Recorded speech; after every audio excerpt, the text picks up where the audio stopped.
Yan, ito po ay 5 minutes na. Ang ating unang pag-uusapan ay patungkol dito ito sa ito nga, nako, mga kababayan. According kay kay Inday Lustay, no?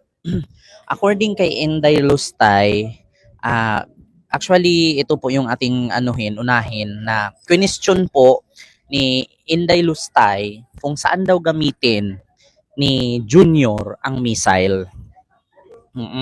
So, question niya kung saan daw gamitin ang missile, kung para saan, sino daw gigera sa ating bansa. Aba, Inday, baka nakalimutan mo, Inday. Ang Taiwan nga na napakaliit, ang Taiwan nga na wala namang masyadong resources, pinagkainteresan ng China. Diba? Tandaan ninyo mga kababayan ha, nagtatanong si Inday Lustay kung para saan daw, kung para saan daw gamitin ni PBBM ang missile.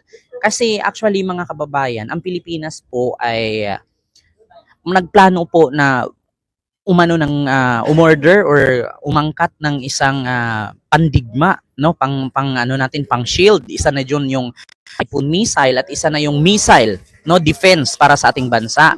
Oo.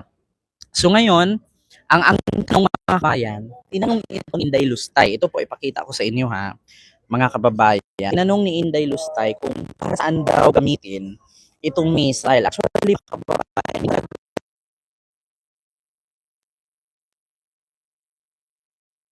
mahirap talagang anuhin kapag ang nagtatanong ay walang alam or kulang sa kaalaman. Di ba? Puro na katangahan.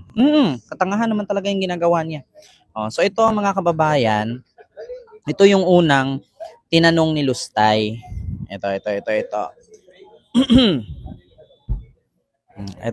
ito mga kababayan. Ito po ay galing sa Bilyonaryo News po ha.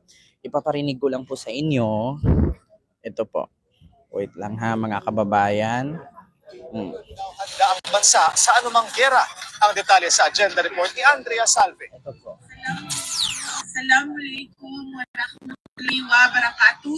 Question ni VP Sara ang foreign policy ng Marcos administration. Sa Free Duterte Now rally sa Melbourne, Australia, sinabi ng bise na dapat magkaroon ng independent foreign policy ang Pilipinas, imbes na pumili sa Estados Unidos na partikular niyang nakita sa usapin ng West Philippine Sea. It is stated in our constitution that we should have an independent foreign policy. Nothing like that. That do not lean to a foreign power. That do not favor US or do not favor China. Kinundi na rin ng bise ang pagpayag ng administrasyon na makapasok sa bansa ang missile systems ng US. Abril noong nakaraang taon nang i-deploy ang US Typhoon missile system na nasundan pa ng anti-ship missile system noong nakaraang buwan. Hindi mo naman away ang away nung isa. Saan mo gagamitin yung missile? Sino ang kigira sa Pilipinas? Giit pa ni Duterte. Ayun, mga kababayan, narinig nyo. Hindi daw kailangan ang missile. Sino daw ang gigera sa Pilipinas? Ayan. Ngayon mga kababayan, hindi po porket may missile tayo, ay gigirahin tayo. Pero bigyan ko kayo ng example mga kababayan. Ang Taiwan nga take note ha, ang Taiwan. Ano bang mapapala kung ang Taiwan ay sasakupin ng China? Di ba wala? Kasi wala namang resources masyado ang Taiwan. Ang problema mga kababayan, ang habol kasi ng China ay palawakin ang kanilang rehiyon. Palawakin ang kanilang kalupaan para kung saan tatayuan nila ng mga basement, tatayuan nila ng mga tawag dito, mga katulad sa ginagawa ng mga airbase, ganyan. At saka gagawin nilang mga tourist spot na kung saan katulad sa ginawa nila sa Macau, katulad sa ginawa nila sa Hong Kong. 'Di ba? So, kahit sabihin natin na ang Pilipinas walang gigera, 'di ba? Pero bakit ang Taiwan pinagkainteresan ng China na maliit naman? 'Di ba? 'Di ba, Ma'am Lily Tonini, mega love shout out po ma'am at maraming salamat sa iyong pabili naman ng super sticker. Thank you so much po. 'Di ba? Saan daw gagamitin ni PBBM ang missile ayon kay Inday? Ngayon, Hindi po porkit bibili ka ng missile or maglagay ka ng missile ay wala na tayong rights. 'Di ba? Kaya nga mga kababayan, kinakaya-kaya tayo ng China, nabubumbahin tayo, hahabulin tayo ng mga warship, 'di ba? Bubumbahin ka ng water cannon kasi wala tayong ganun. Pero naalala nyo ba mga kababayan na simula nung tumanggap ang Pilipinas ng Typhoon missile, na alarma ang China? 'Di ba? Oo. Naalala nyo ba simula nung tinanggap ni PBBM ang Typhoon missile, na alarma ang China? Natatakot sila. 'Di ba? Kaya mga kababayan, it's better po talaga na meron tayo kaysa sa pagdating ng panahon nangangapa tayo. 'Di ba? Actually, bakit questionin niya kung saan gamitin ang missile? Inuuon pa man sa panahon pa ni Marcos Sr., may missile na. Kaya nga pinangalanan nga yun ng bongbong missile eh. 'Di ba? Vicky Carriero, salamat po ma'am sa yung $5 super sticker. Thank you so much po. 'Di ba? Hindi porket bubili at aangkat tayo ng missile ay wala nang kagamitan yan, walang halaga yan. Bakit noon sa panahon ni Apo Lakay, ni Makoy, ni Senior, meron namang missile. 'Di ba? At yung binili na missile ay Typhoon missile yun, na kung saan kapag may bagyo, pwede mong patamaan yung bagyo para kakalat siya, hindi siya mabubuo. Panangga din para sa ating lugar. 'Di ba? At which is nangyari pa nga yan mga kababayan nung panahon na si Apo Lakay ang presidente. 'Di ba nagkaroon ng pageant? Anong ginawa nila? May tawag doon eh, yung naglagay sila ng asin sa langit. Tawag doon, may tawag doon mga kababayan. Yung ginawa ni First Lady Imelda Marcos na para matuloy ang pageant, cloud seeding ang tawag doon. So hindi porket bibili or aangkat ng missile ay para saan gamitin ang missile? For the, 'di ba? Para sa ating kahandaan. Katulad niyan. Kailan tayo magpapatayo ng mga hospital na high-tech? Porket wala pang sakit, hindi tayo magtatayo ng hospital? O katulad yan nangyari sa pandemya. Anong nangyari nung last pandemic noong 2019? Kulang tayo sa mga aparato, kulang tayo sa hospital. So anong nangyari? Ang mga hospital punong-puno, 'di ba? Ganun dapat. Kasi si PBBM, alam niya ang ginagawa niya, Sara. Si PBBM sundalo, ikaw kasi reservist ka lang. 'Di ba? Alam ni PBBM ang ginagawa niya. 'Di ba? Hindi naman kukuha ng missile yan, hindi naman yan mag-aangkat ng missile sa ibang bansa. Kung walang rason. Kaya nga isa sa rason niya na tinanggal kayo sa National Security Council kasi kung ano man ang hakbang ng gobyerno, pinapakialaman ninyo. 'Di ba? Kung tutuusin, pagdating ng kapalpakan, ang isisi ninyo kay Marcos. Pagdating ng kapalpakan, ang sisihin ninyo si PBBM. Pero pagdating ng para pagpaunlad sa sandatahang lakas, sasabihin ninyo, nagsasayang, saan gamitin, saan ganyan. Kaya nga isa sa rason mga kababayan na tinanggal ni Pangulong Bongbong Marcos si Sara Duterte, si Erap, si Gloria at si Digong sa National Council or Security Council, no? National Security Council. Bakit? Kasi mga threat sila. Kung anong hakbang ng gobyerno para sa sandatahang lakas, nalalaman ng kalaban, nalalaman ng China. Bakit? Kasi nandyan sila. 'Di ba?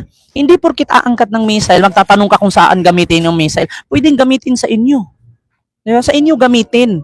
Kasi kayo lang naman ang terorista sa Pilipinas. Kung ako tatanungin, kayo yung totoong terorista sa bansa. Bakit? Saan ba kayo nakakita? Pilipino ka, tapos mumurahin at pagbabantaan mong presidente. 'Di ba? Ngayon, kung nagtatanong ka kung para saan gamitin ang missile, para sa inyo. 'Di ba? Para sumabog na kayong lahat at mawala na kayo sa bansa ng mga naninira. 'Di ba? Ay, Diyos ko. Bongo at Bato, I think chairman committee sila ng defense sa Senado. Bakit hindi nagrereklamo si Bato at si Bongo? Kung nagtatanong kayo kung para saan gamitin yung missile, hindi naman yan pwedeng gamitin na pasabugin kayo. Pasabugin ang Pilipinas. Pang-defense lang, panghanda lang. Kasi hanggat nakita ng tao yan na may ganyan ang Pilipinas, hindi na basta-bastang sakupin at hindi basta-bastang mabuli, hindi basta-bastang mabuli ng ibang bansa katulad sa China. Tignan nyo, porkit ang barko natin sa Philippine Coast Guard maliliit, anong ginawa ng China? Inahabol, inaharas, binubomba, winanater cannon. Bakit? Kasi wala tayo. Ngayon, pag nakita nilang meron tayong ganyan, aalma na sila. 'Di ba? Aatras na sila. Bakit? Hindi na nila tayo pwedeng bulihin. 'Di ba? Ganun ang sagot doon. Hindi mo pwedeng tanungin ikaw nga tanungin ko kayo. Oh, ngayon nagtatanong ka kung para saan gamitin ang missile. Ikaw, saan mo ginamit ang confidential fund? 'Di ba dapat 'yan sa intelligence fund 'yan? Oh, saan mo ginamit yung intelligence fund? Anong binili mo diyan? Oh, anong binili mo sa intelligence fund? 'Di ba kaya nga tinawag na confidential fund kasi gagamitin 'yan para sa intelligence fund. Oh, anong ginamit mo? Nagamit mo ba sa intelligence fund? Wala. Hindi mo nga masagot-sagot kung saan mo ginamit. Ikaw puro ka tanong, puro ka reklamo, hindi ka na lang susuporta. 'Di ba? Pag ikaw tinanong saan mo dinala yung confidential fund, hindi mo matanong-tanong. Ngayon, pag si BBM ang gagawa ng hakbang na lahat naman sa taong bayan, questionin mo kung para saan. 'Di ba? Alangan naman Sara gagamitin ang missile para pangluto ng lechon. Maluluto ba kaya o di man pulbo? Kaya maramang ang missile gagamitin yan for defense sa ating bansa na para hindi tayo basta-bastang masakop ng China. Palibhasa kasi hindi nyo na alam ang hakbang ni PBBM kasi tinanggal kayo sa National Security Council. 'Di ba? Kaya kayo tinanggal sa Security Council kasi nga bawat hakbang ng gobyerno ay nasasabi at nalalaman ng kalaban. Katulad niyan, hindi po porkit umangkat si PBBM ng missile ay wala ng karapatan si PBBM na umangkat ng missile. Hindi nyo ba alam yung mga water drone ng China nakapalibot na sa iba't ibang isla sa Pilipinas. Merong mga water drone kung nakikita niyo yung mga dilaw, yung mga color dilaw na mga maliliit na mga water drone na iba't ibang minsan may namataan doon sa Tugigaraw, meron sa may Masbate, sa may Bataan, 'di ba? Ngayon kung para sa inyo hindi threat 'yan, kailan ba tayo maghanda? Kung saan tinaniman na tayo ng nuclear missile sa ilalim ng ating sa ilalim ng ating kalupaan? Kailan tayo maghanda? Kung saan sumabog na yung isang isla? 'Di ba? Hindi porkit bumili ng missile ay gagamitin sa panggera. Pang defense 'yan. Katulad sa iyo, bakit ka ba kumuha ng security? 'Di ba? Tanong ko lang mga kababayan. Katulad kay Sara, bakit nga ba siya kumuha ng security na bodyguard na 433? 'Di ba? Oh, tatanungin kita. Ako bilang isang Pilipino, may tanong ko din sa iyo. Kung question mo si PBBM kung saan gamitin ang missile, ikaw saan mo ginamit yung 433 bodyguards mo? Do you think sa 10 bodyguard mapapatay ka? How much more pa yung 433? 'Di ba? Yun ang tanong. Oh. Ikaw nga, saan mo ginamit yung 433 bodyguards mo? Na even 20 bodyguards, hindi ka na malalapitan yan. Tapos ngayon, questionin mo kung para saan gamitin ang missile? 'Di ba? Yun lang yun, mga kababayan. Oh, kung gamitin ang missile for the safeness, no, or for the defense or for the security sa ating bansa. Ikaw nga kumuha ka ng 433 bodyguards. 'Di ba? Para saan ba 'yan? Napakadami. Kahit 20 nga lang ka bodyguard, hindi ka na malalapitan. How much more pa yung 433? Sabihin natin kinuhaan ng 75 ng PNP. So meron ka pang 300 plus. 'Di ba? Ikaw nga kumuha ka ng bodyguard. Para saan ba yung bodyguard mo? Napakadami. Sino bang papatay sa'yo? Ikaw mo yung nagbabanta. Ni minsan walang nagbanta sa'yo, ni minsan walang pumatay sa'yo. Ikaw pa yung bumanta. 'Di ba? Ganun yun. Puro ka tanong. Pag ikaw tinanong, hindi ka naman sumagot kasi ang sasabihin mo, she may not like. 'Di ba? Ganun yun. Ako, bilang isang Pilipino, may karapatan din po ako magtanong. Bakit? Napakadami mong bodyguards. Tapos, sahod namin galing yan. Sa tax namin galing yan. Napakadami mong bodyguards. Wala namang papatay sa'yo. Samantalang si Mama Leni Robredo dati, nung nagpresidente, 75 lang yung bodyguards. Ikaw 300 plus ngayon. Kinuha yung 433, dinidakan lang ng 75. Kinuha ni General Marbil ng 75. So may 300 plus pa siya. So saan niya dinala? 'Di ba? Michael, may galab shoutout, Ma'am Lily Tonini, Ma'am Mili Araya, hello po. Ganun lang. Nagtatanong ka kung saan gamitin ang missile for defense. Ikaw tanungin ka rin namin, saan mo gamitin yung 433 bodyguards mo? Yeah. Tita Sepsi, maraming salamat Tita Sepsi sa iyong pagpapa-idol dito sa ating YouTube channel. Keep it up, Ken. Salamat po Tita Sepsi dyan sa Colorado. So yun po yun, mga kababayan. Sunod, mga kababayan. Ito pa, Pangalawang pag-uusapan natin, sabi ni Sara, administrasyon ni Marcos, bubo daw. Bubo ang hindi nakakaintindi dyan. Kaya nga, Ma'am Arlene bubo daw ang administrasyon ni Marcos. Ayan, mabuhay ka at gabayan always ang ating lumihan. Salamat po, Sir Mark Anthony Miguel. Yeah? Bubo daw ang administrasyong Marcos. Ito po, ipapanood ko sa inyo. Wait lang. Hanapin ko lang ha, mga kababayan. Ito. Bobo daw ang administrasyon ni Marcos. Ito po, mga kababayan. Bobo ang administrasyon. Yan lang naman ang panibagong hirit ni VP Sara. Matapos punahin ng Malacanang ang sa anti-drug campaign ng Pangulo. Narito ang agenda report ni Joan Manalo. Hindi ko alam kung sinasadya nila na ayaw intindihin o talagang bobo lang talaga yung nasa administrasyon. I'd likely lean doon sa latter kasi sa lahat ng mga desisyon nila lately, Binanata ni VP Sara ang administrasyon ni PBBM. Hindi raw kasi nito naiintindihan ang pagkakaiba ng personal at official trip.